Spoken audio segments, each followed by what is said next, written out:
Today we're continuing on with Chapter 10. We're going to move on to Lesson 4. We're continuing on with working with circles, different parts of circles. And today is going to be on inscribed angles. So an inscribed angle is an angle whose vertex is on a circle, meaning that the vertex lies somewhere on the outside of the circle, and whose sides contain chords of the circle. So inscribed, that means it's going to be inside the circle. So our angle is inside the circle, vertex is on the circle, and the two sides contain chords of the circle. So in circle G, inscribed angle DEF intercepts arc DF. And the inscribed angle theorem tells us that if an angle is inscribed in a circle, so DEF is inscribed in circle G, then the measure of the angle equals 1/2 the measure of its intercepted arc. So angle DEF would be half of arc DF. So just a quick example here. In circle G above, arc DF is, the measure of arc DF is 90. So find the measure of angle DEF. It would just be half of 90, which is 45. So using those rules, let's go ahead and do some examples here. First, name the intercepted arc for angle RTS. So angle RTS we have right here, RTS. The intercepted arc would be right here, which would be arc RS. Next, name an inscribed angle that intercepts SV, arc SV. So an inscribed angle that intercepts arc SV means that the sides need to come to S and V. So this could be, we've got a few options here. We could have angle SRV. We could have angle STV, or the same angles but in the other order. You could go VTS or VRS. So that's just finding those corresponding inscribed angles and arcs. Now let's look at actually using the rules to solve for some measures of angles and arcs. So if we look at this information, SV, arc SV is 120. And then it tells us angle RPS is 76. So RPS, this angle right here, is 76. Find each measure. First we need to find the measure of angle PRS. So PRS is right there.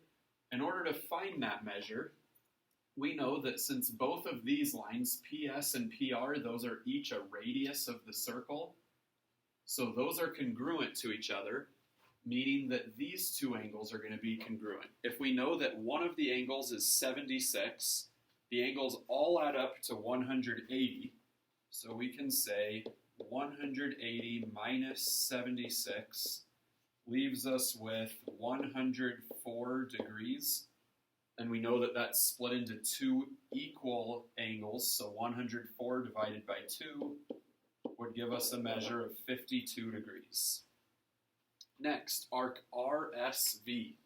So RSV, we need to find this arc right here.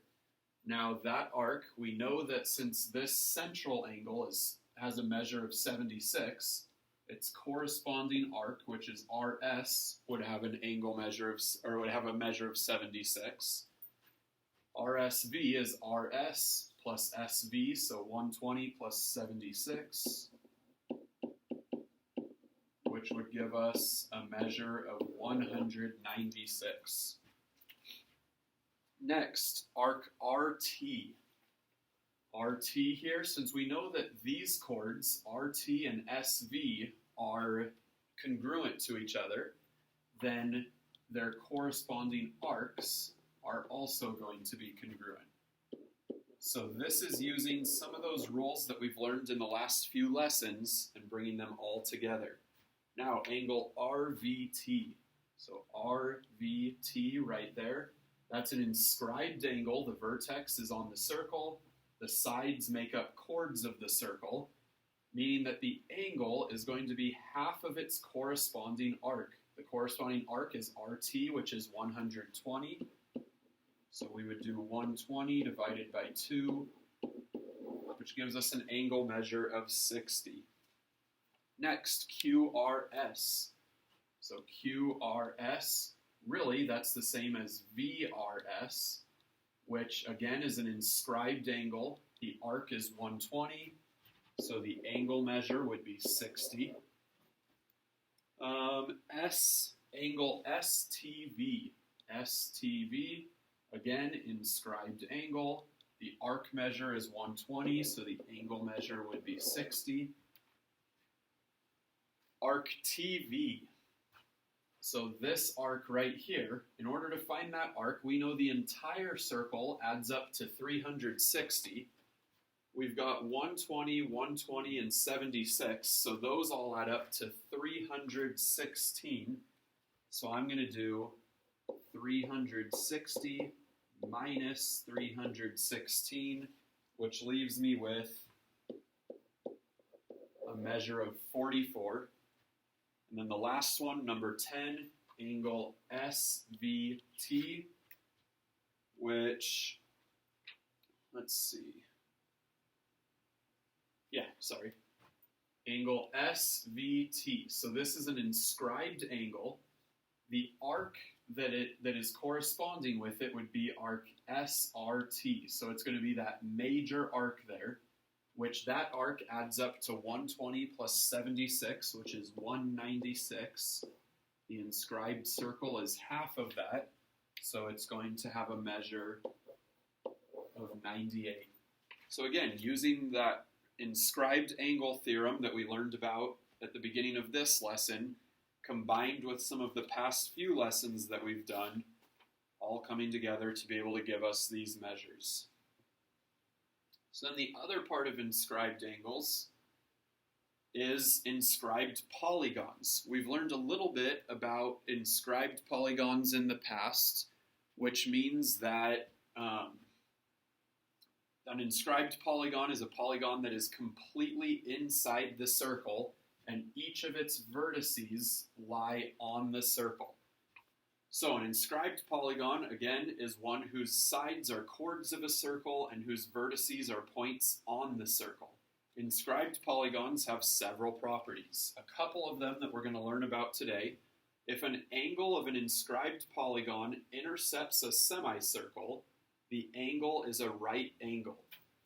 So here, angle BCD intercepts a semicircle because its endpoints both lie at the ends of diameters.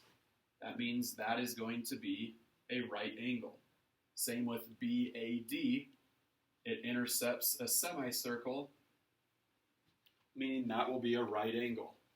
Then, if a quadrilateral is inscribed in a circle, then its opposite angles are supplementary. And we'll get into some examples that talk a little bit more about that. So let's go ahead and get into those examples. Here we've got a trapezoid that is inscribed in a circle. So again, trapezoid is a quadrilateral. It has 4 sides, and we know that if a quadrilateral, like we just said, is inscribed in a circle, then its opposite angles are supplementary, meaning they're going to add up to 180 degrees.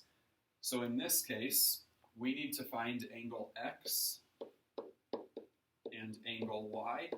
So angle X is going to be supplementary to 55, meaning we can do 180 minus 55, which gives us an angle measure of 125 degrees.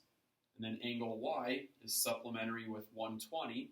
180 minus 120 gives us an angle measure of 60 degrees. Here we need to find a side. We need to find side AD.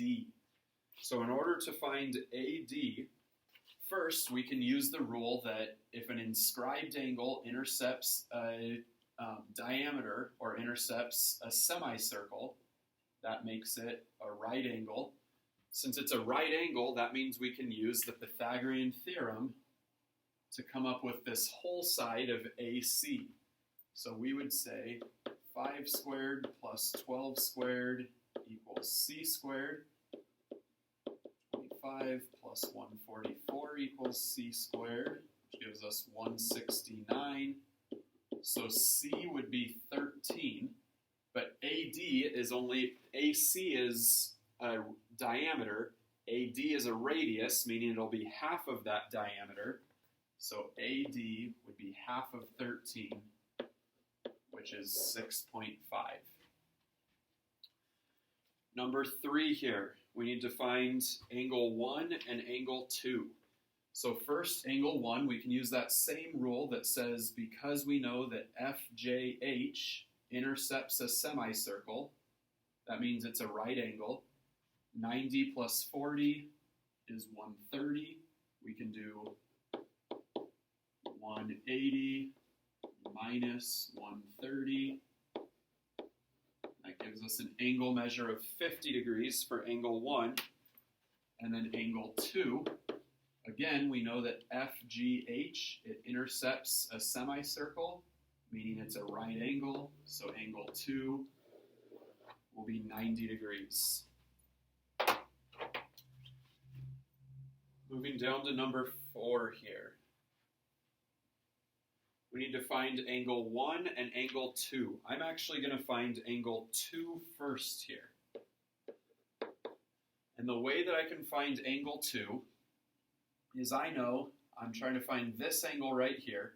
If I think of this bigger triangle right here, angle MLN intersects a semicircle, meaning it's a right angle. This angle right here is 65, so we can say 90 plus 65 would give us 155. So if we do 180, the whole triangle, minus the 2 angles that we know, that would leave us with an angle measure of 25 degrees for angle 2. And then angle 1, because of the rules we've learned about of this chord being split by a diameter means that those are going to be congruent. That tells us that these 2 triangles are going to be congruent. So angle 1 and 2 will be the same. So 1 will also be 25 degrees. Next, we need to find AB and AC. So here first,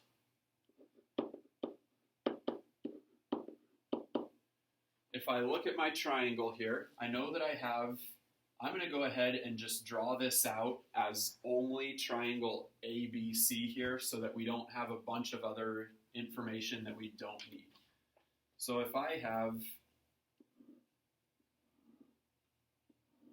triangle ABC, and they tell us that this angle is 30 degrees, we know that ABC intersects a semicircle, meaning that angle B is going to be a right angle. So that means that this angle has to be 60 degrees. We know in a 30, 60, 90 triangle that the shortest leg is going to be x, the hypotenuse is going to be 2x, and the longer leg will be x times the square root of 3. Now in this case, we know that this longer leg is 3 times the square root of 3. So using that, in order to find AB, we can do 3 times the square root of 3 divided by the square root of 3, or we just look at that number that is replacing x. In this case, that would be 3. So segment AB equals 3. Segment AC is 2 times x, so 2 times 3, which would give us 6. And then the last one, number 6, we need angle 1 and angle 2. In order to find those angles, again, this is a quadrilateral, 4 sides, meaning that the opposite angles will be supplementary. So I can say that angle 1 is going to be 180 minus 92, which gives me an angle measure of 88 degrees. And then angle 2, since these two lines are parallel, these would be same side interior or consecutive interior angles, meaning that they will be supplementary to each other. So we could do 180 minus 88, which would give us 92 degrees. The other way we could find angle 2 there is we could say that we know since these two angles are supplementary, they add up to 180. A quadrilateral has to have 360 degrees, so these two angles will also add up to 180. And we're left with, we do 92 times 2, that gives us 184. And then we can subtract that from 360, which would then divide by 2, and that could give us angle 2 as well. But the easier way there is just to remember way back at the beginning of the year when we talked about different angle properties, angle relationships based on parallel lines. This would be our transversal right here, meaning that those two angles would be supplementary to each other. So that's what you guys will be doing today. Your homework is going to be the worksheet that's up on Google Classroom. You guys can either do the work on a separate piece of paper and turn it in like you have been, or just put your answers on a Google Doc and submit that. And yeah, please make sure that you're continuing to reach out if you have any questions or if you need any help with anything.